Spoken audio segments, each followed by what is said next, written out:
Hello, everybody. So today I want to talk about a short report that has been circulating for a few days about Hims. Hims has had the high honor of receiving a short report, and getting attention from mainstream established Wall Street is very exciting.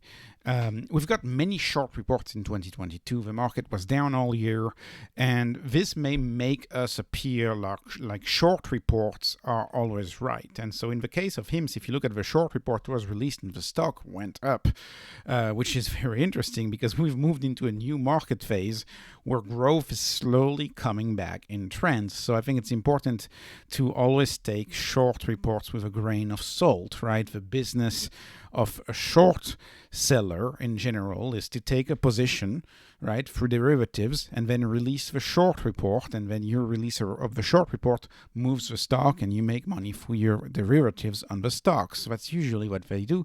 So we usually want to take this with a grain of salt. And in the bear market that we've had last year, and we hadn't had one in a while, it may make us believe like they're always right. But of course, I do not think that's the case. I think there's a usual trend to short reports and short sellers. And this short report actually has quite a few nuggets that I find very informative. And of course, whether you agree or not with the short reports and the data depends on your lenses, your conceptual lenses. How do you interpret this information? It is just a matter of perspective, is the way I put it. And if you're a traditional finance person, if you're into TradFi, you're going to find this short report very scary and you're going to sell. If you are kind of a 21st century investor, as I like to define it, and if you realize that the world is different, then you're going to see a lot of good things in this short report, actually.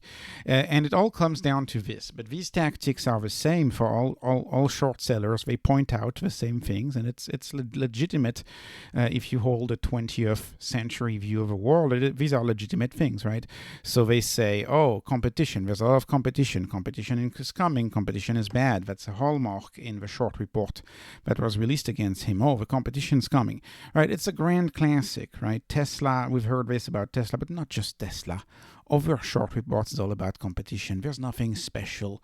There's no moat. That's 20th century business. That's Michael Porter's barriers to entry. That's Warren Buffett speaking, the whole idea of a moat. I believe that having a lot of competition is a sign of external validation, and I believe that the market is big enough. But moving on, there's another thing that they usually criticize: marketing spend. Marketing equals bad. This is an endless debate in business. In the traditional view, marketing is bad, right? If you sell a Lexus, like a Lexus car, and you have to spend $7,000 in advertising to sell one car, that's really bad for the traditional 20th century appliance making type of company. Marketing spend is really bad. But today, in the as a service world where you have a recurring revenue, marketing spend is actually a good thing. I mean, it's a sign of confidence. It's a sign of growth. And I don't have a problem with marketing spend, marketing investment, really, if you're going to spend a lot of marketing to acquire a person that's going to stay a customer with you for a very, very long while. And I find it surprising that a lot of the traditional finance always criticizes marketing. This is the case for this short report about Hims, but many short reports I've covered on the channel is always the case. They criticize marketing. The bank business model is all about marketing. It's all about spending $1,500 in customer acquisition cost to get someone in their 20s to bank with you, so you keep them until the rest of their life, right? That's the whole point. The lifetime value of a consumer is important. Marketing spend, to me, is not a bad thing. It's a bad thing in the traditional world. It's a bad thing in the world of GAAP because of the way it's recognized in GAAP accounting. It's bad for all of that stuff, but it's a good thing for the business model because you acquire customers for a very long term. At least that's what I think. And then this is another point that came back up as I read this short report, and that comes up typically, is that do we agree, do we believe in the 21st century that a company, a doctor in this case, because Hims is a platform that has doctors, do we agree that they can display some goodwill, right? Can a company be good? Can a company do good? Can a company do something for the sake of good without making any money. And we'll see Hims is getting criticized in there for referrals, for sending referrals to medical providers and not making any money off of these referrals. Well, that's a major distinction between 21st century business and 20th century business. Like in 20th century business, why do you give referrals if you give no money, right? That's pointless. You're losing money. It doesn't come down to the bottom line. Don't give any referrals. You're not making any money. In the 21st century, helping out, giving a referral, even if you don't make any money, helps your brand, makes you better. And it is something that companies do. And sure enough, if you look at all of the companies of today, they have this pro-social element. They have this element of social good. And Hims has that. And I think it's a mistake to interpret seeing Hims doing something just because they're nice, interpret this as something bad. I don't think it's necessarily bad. I think companies have goodwill. I think CEOs are the face of the firm. If you look at the CEO of Hims, Andrew Dudum, he's clearly a socially driven investor, shareholder, CEO type of person, and I don't have any issue imagining that he would do something good just because it is the right thing to do. And so these are just the three main patterns that I see in this short report, but in a lot of short reports. So in sum, there's a few good things. Let me go through all of the things and all of the arguments. And by the way, this is dozens of pages, so I'm only going through a few slides because I don't have the time. But right now, I'll be back to the US soon, and I'll have more time to do my YouTube channel. But I don't have the time right now, so let me just go through. So the first point that I think is striking is that the short seller here argues that Hims advertising is not ESG friendly, and because it's not ESG friendly, it will turn off investors and really legacy institutional investors, a lot of traditional investing funds, Vanguard, BlackRock, will not invest in Hims because it's not ESG friendly, and they take this picture, which is a little odd, but this one is a little odd too. They take this picture and they say, "Oh, look, this is not socially friendly. This is not ESG friendly. This is bad content." They use the term dehumanizing, and they say companies are not going to invest in Hims because of cherry-picked marketing. Because I've seen their marketing for hair loss, and obviously, it's not as, I guess, controversial, you could say. But so the question is, so marketing. So they say the marketing is bad and non-ESG friendly. Well, two things about this. First of all, ESG is still new. I mean, we all remember BlackRock 2019 got to put ESG in funds and invest in ESG based on the funds. That didn't really go too far. ESG is still new. That's all I have to say about ESG. And so its weight in investing decision, in my view, still has to be shown. And the true effect of ESG on investing return still has to be shown. I think it's very new and very early, and I would not use this as a conclusion for now. I think it's still early. That's point number one. Point number two is, yes, the marketing of Hims is a bit, I'm going to call it, weird. But that's okay. That's okay. That's a little bit weird or provocative. It is a brand personality. It is their brand personality. They have a brand personality. They've segmented their customers. They've found their customers, and they're doubling down on the personality of their brand. And of course, that brand personality clashes, I think, with the idea of brand of a financial institution. If you're a CFA, right, at some big finance firm in New York City, you're going to be used to brands that are more like polished and solid and gives you confidence of strength and seriousness. This is a different personality for a different sector. Hims has its own brand personality. I only care about I care about a lot of things, but the revenue numbers in my type of investing is what matters most, I would say. And the revenue has 6x, 6 times more today than 6 years ago is the revenue of Hims.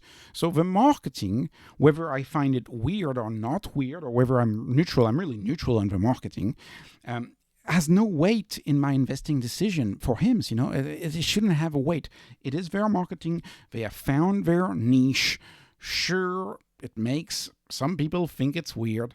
That's fine. They're not going to be a customer. This is just a cacti, right? I mean, it's just silly to use that as an argument in my humble opinion. It's just for personality. Moving on to the backtracking of how rapidly they can grow, and by they can grow is funny. You see, they word it properly here: new growth opportunities. So they say, they've kept saying, oh, we're going to expand into new categories, and they conveniently forget to mention the heavy pressure of Wall Street for EBITDA profitability, right? Positive adjusted EBITDA profitability, but not just break even, like I would want all of my growth stocks to get to. I would want all of my growth stocks to have just a barely break even EBITDA profitability, make $1. That's all I want, right? Wall Street doesn't want that. Wall Street wants hundreds of millions of dollars of adjusted EBITDA. Well, if you do that, that really takes money away from marketing. That really takes money away from your growth initiatives. So I think it's a little disingenuous to ask for high category growth and growing in different categories when you push for hundreds of millions of dollars in adjusted EBITDA for all of the companies in your portfolio. That's point number one. And point number two, and I guess this is an even more valid point in my view, is that they keep saying, oh yeah, they're not growing new categories as fast as they said, but they forget to say that existing categories for Hims are growing faster than previously guided by a mile. If you look at the previous guides on the existing categories are growing faster. And it's true for Hims and hers. They're growing faster. So they're pouring more money into their existing categories right now.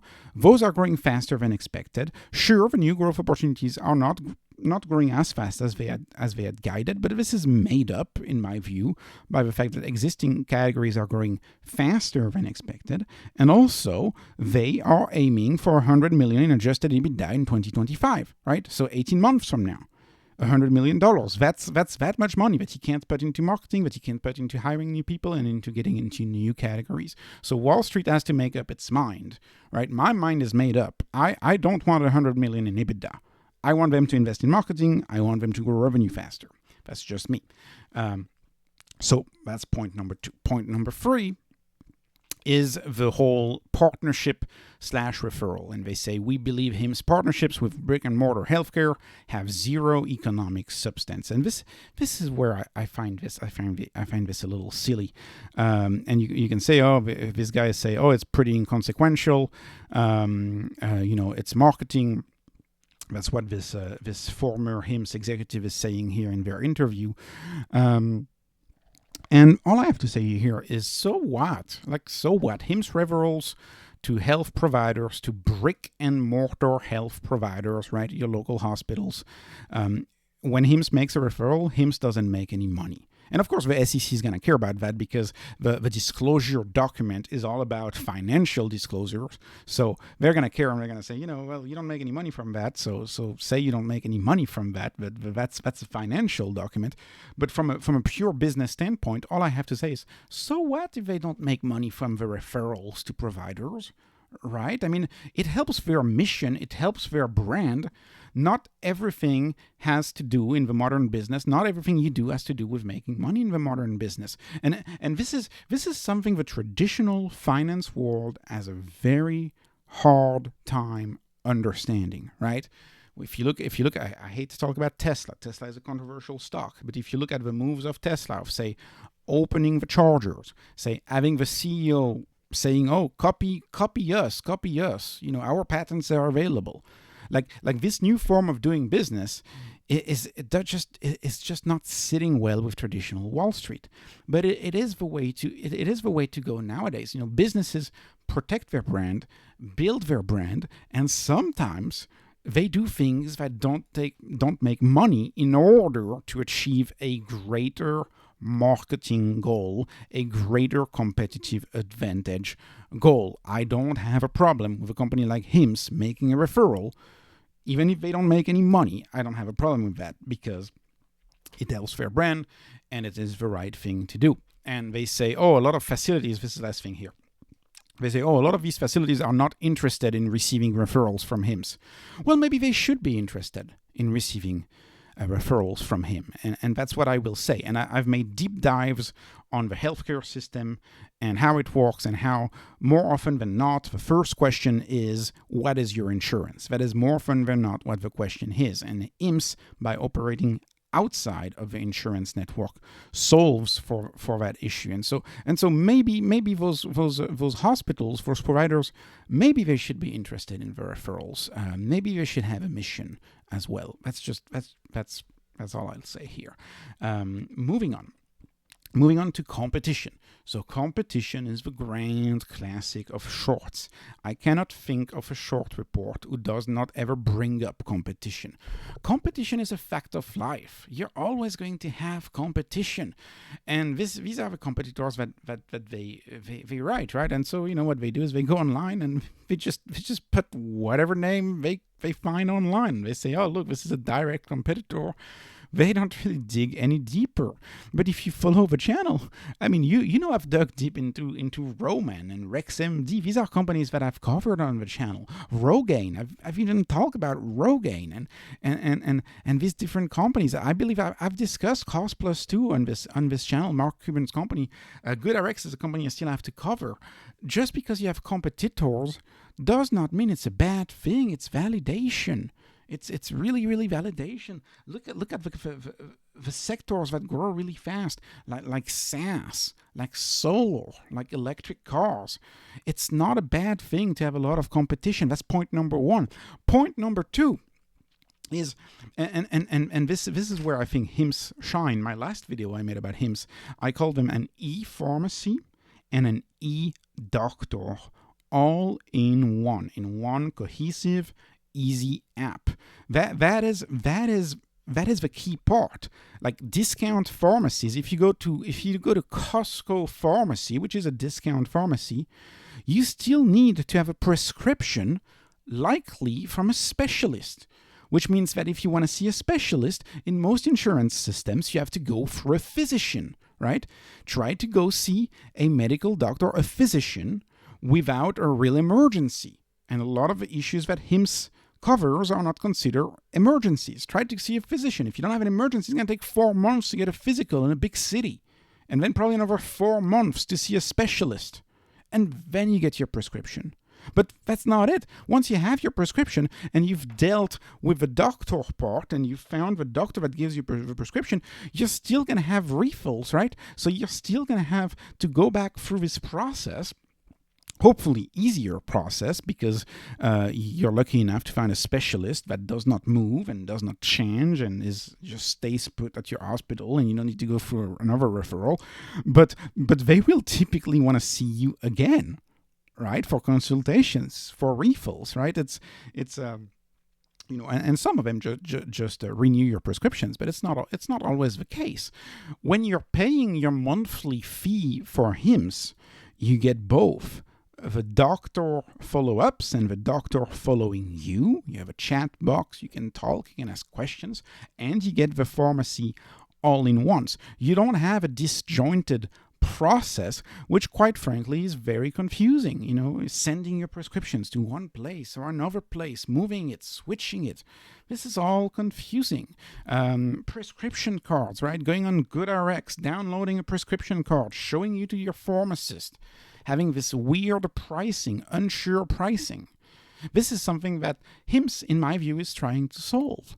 And when I speak like that, what I view this as is really these numbers, in my view, they are cherry picked, right? So you're picking one of the cheapest competitors and you're saying 90% cheaper, 88% cheaper, 60% cheaper, 62% cheaper, right?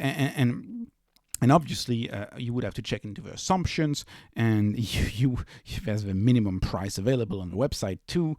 And of course, this is not a comprehensive analysis, right? This is not taking every single drug sold by Hims and comparing every single one of them. This is written to build a case, and they're building their case, and that's fair.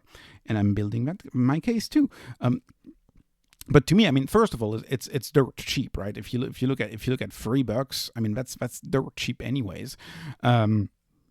But that's not the point. The point is here that you are buying a inexpensive healthcare service, and we can see, for example, in the case of ED, right here in the case of ED, we can see that the solution at Hims, one of the cheapest solution at Hims, is $3 per use versus $139 per use at Hims too, if you wanna use the brand. But if you were to make a fair comparison, you'd have $55 at Amazon Pharmacy for the brand versus free. So $3 versus $55 on a per use basis, you still get a steep discount for Hims, but that cost includes convenience, includes the doctor, seeing the doctor, being able to chat and talk to your doctor, includes the shipping at your home, includes all of the time saved. That's what this all includes. And I don't think it's fair to just compare the cost. Anyways, this is all a matter of opinion. And I'm going to summarize this like this. I'm going to summarize it like this. And this is a key question. And I try to do that for all of the videos I do on this channel, is really giving you the keys of what I think makes a thesis right or not. Like for example, when I cover Enphase, I say you got to have an opinion on microinverters versus string inverters. Well, here's the same thing. That's a key question for you. This is what the short seller says. Savings available on competitive platforms more than offset doctor visit copays, time spent, and stigma. Do you think saving, let's call it $2.80 per use for the case of ED, do you think saving $2.80 per use, do you think that savings offsets, right, is worth it compared to having, through a traditional process, having to pay the traditional copays, to wait for time spent, and to have the stigma? That's going to be a matter of personal perspective. And I hate to stratify populations like that, but I will say, yeah, if you've been a user for 10 years, and if you're in your 50s, 60s, maybe you've been using the product for 10 years, for you, that's definitely true. It's definitely worth it to go through a traditional process. If you're in your 30s, this is induced demand. This is new demand for you. Right, this is Hims creating a new market, a new product for you, and I would argue this is more inconvenient. So it all matters. It's all based on your experience with the healthcare system. How experienced are you with the healthcare system? The odds are a lot of people coming to Hims are entirely inexperienced with the healthcare system, which I can tell you is so confusing. And it is even more confusing today as people switch jobs all the time. And whenever you switch a job, you have a different insurance, different doctors. Are you covered? Are you not covered? It is more and more difficult. And I think Hims creates simplicity. And if you have simplicity, you have care. If you don't have simplicity, most of the time people will be like, I'm just not gonna get treated. I'm just gonna go ahead and lose my hair. I don't care. That's what people are going to do. That's the way I look at it. Hims make it frictionless, makes it easy. It's the same view as the buy now button on Amazon. The buy now button on Amazon, why is Amazon winning? Because it's easy. It's making it frictionless. Hims is doing this for dealing with minor health issues. It's making treatment frictionless, one app, easy. That's what they do. Moving on to marketing, and this is another big one. And they now criticize Hims on marketing on a specific thing, saying celebrity partnerships don't work, and they explain their opinion. And they say we have a track record of betting against celebrity and endorsed promotions. So that is what they say, and they say celebrity sponsorships don't work. And again, right here, same point as whether saving time by going for Hims versus traditional healthcare is worth it. This is the same thing. I believe this is a debate. I too can do a quick search online and find examples that fit my narrative. For example, if I search online most successful celebrity partnerships, I can find Daniel Craig, right, the James Bond actor, for Heineken. I can find Rihanna for CoverGirl. I can find George Clooney for Nespresso, and so many more. You can cherry pick your info. I mean, there's plenty of celebrity partnerships that have worked really, really, really well, especially on social media. And based on the data and commentary that I've heard on their partnership with Kristen Bell for mental health, that has worked really well for them. So again, it's a matter of opinion. You have to make your own opinion, but I believe today in the world of social media, celebrity partnerships are a powerful thing because I believe Kristen Bell has something like 15 million followers. I did a video on Tesla. Gosh, sorry, I'm bringing up Tesla again. But calculating that Tesla created something like $700 million in free advertising just through the tweets of Elon Musk. So it's pretty crazy. So definitely having a celebrity CEO, a celebrity endorser in the world of social media, in the world of selling online, I believe that is beneficial. But you can always find people that say it's not beneficial, and of course they found examples that show it's not beneficial. So this is to everyone their own opinion, an opinion to be made by us, right? We have to decide for ourselves on this one. The last one, and again, I know they talk about more stuff, but I'm just covering this. And this one I found very interesting. Kudos to them for finding that. So that's another ED treatment cleared for OTC sales. So right, OTC means you don't need a prescription. If you're not in the US, that's what they mean by that. But anyways, so there's a new product coming, and to me it's an entirely new category. I think this is interesting. I think this product could get a lot of market share in that space, but there's two things that I have to say. First of all, they bring this up saying that in 2020, October 2020, so when sales were 6 times fewer than today, they said that 57% of their sales were tied to things like ED. And of course today that number, in my view and my understanding of Hims, that ratio is lower to me. Definitely in my understanding of Hims, that ratio is lower. It's still the number one business, but it's not essentially the only or close to the only business. It's smaller. That's my understanding. That's my view, my opinion. But I think this is interesting, and we'll see. I am unsure as to whether this product will be competitively priced, because of course it's a branded product, right? They probably have patents behind this product, so it may be that this product is just not competitively priced because they price it at a very, very high cost. So that's point number one. Point number two, this product does not address the problem of stigma, in my opinion. You can see this is clearly doctors who created this packaging.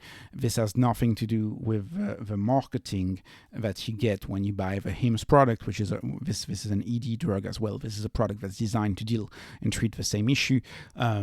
Clearly, Hims is a marketing machine. Hims is a marketing company. They're a healthcare company. They're a pharmacy compounder and pharmacy company. They do a lot of stuff. They're an AI company in the sense that they improve their recommendations based on the data that they get. But clearly, this is old world marketing. We will see how this goes. I don't believe this addresses the stigma. I am curious as to how much this is going to be priced. And even if this takes market share, this number, per my following and understanding of Hims today, this number is lower now. It's now sex health is lower than 50%, 57% of sales for Hims. That's it. That is all I have to say about Hims, about this short report. Anyways, like I said, the stock went up, so I guess people didn't really buy this short report. Nonetheless, it was interesting. This is not investment advice. This is just entertainment. I appreciate your likes. Appreciate you subscribing to my channel. Thank you so much, and thank you for watching. Have a wonderful day. I am back to the US shortly for my more regular videos. Thank you and have a great day.